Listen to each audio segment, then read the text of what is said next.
Ken Trahan, Lenny Vangilder, SportsNola.com, our first NBC weekend review, and it was a good weekend locally. Tulane got its first win of the year, beating SMU 27-26 in a thriller, and LSU beat a very good South Carolina team 23-21 in a game that really wasn't that close, but a good win nonetheless. So, Lenny, first of all, starting with Tulane, boy, I mean, we were wondering whether they could get a win, and this was a great win, and having your quarterback makes all the difference. It really does, and an impressive last drive, and as I wrote about Saturday on SportsNola.com, was very reminiscent of what happened the first time Ryan Griffin won a football game for this team 3 years ago against UTEP. Last-minute drive, no timeouts, went down the field. The difference this time, instead of being down 7 and forcing overtime 3 years ago, he's down 6, touchdown, an extra point, you win the game. Actually left 35 seconds on the clock for SMU. Tulane's defense did a great job, only allowed 1 of 6 completions on that last drive, knocked everything away, come away with a much-needed victory from all aspects of things. Well, it's great to see it for Curtis Johnson, for the players, with the difficulty of the Devin Walker situation, and the fan base. And, of course, you and I talked about it earlier, but Ryan Griffin, given different circumstances, he could have been a pretty good quarterback at Tulane University. Really could have been. And, I mean, you see what this guy's done, what difference it makes just having a guy back behind center after 5 weeks out of the lineup. It was night and day out there. I mean, this was a team, you think about it now, Rutgers is in the top 20. Okay, Tulane's got the ball down 4 in the fourth quarter. Yeah, Griffin throws a pick 6 and it ended up being 24-12. Tulane was very competitive for 3+ quarters with a Rutgers team who's sitting there undefeated right now. And when we're here 2 months from now, we might be talking about them in a BCS bowl game.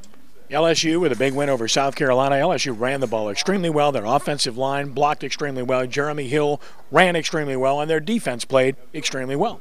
Yeah. All aspects. It was truly a team win from the people in the stands, making it difficult for South Carolina, to everybody. An outstanding performance by a really patchwork offensive line. And Jeremy Hill is a guy I was waiting to see get his chance, and finally got a chance. And sometimes that's what it takes, is just to get a chance. It happened with Kenny Hilliard last year.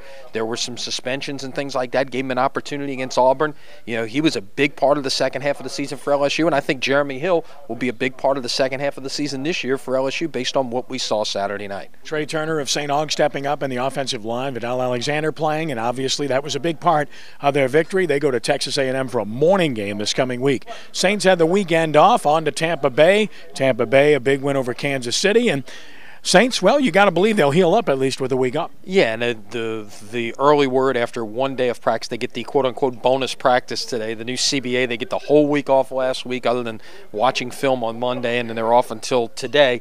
That they're clearly refreshed from having been away from things for several days and, you know, back at it. We'll see what happens here with the Jonathan Vilma situation as all of the appeals are taking place. Could he come off of the PUP list and actually be on this roster for this week? Is he ready to play?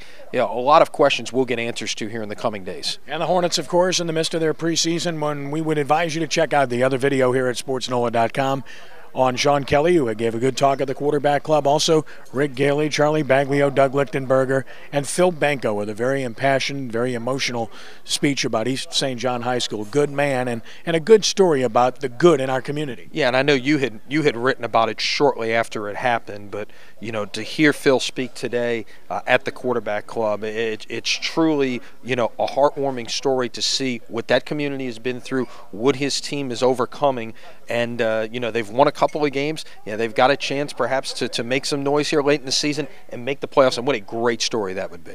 Look forward to it, and of course that's our first NBC weekend review, brought to you by First NBC Bank. 30 locations everywhere, best bank in town and beyond. First NBC Bank. Lenny, thank you. See you later this week. Don't forget Sports Nola TV, Monday night, 6 p.m., WHNO Channel 20. You won't want to miss it. For Lenny, I'm Kenny. God bless you.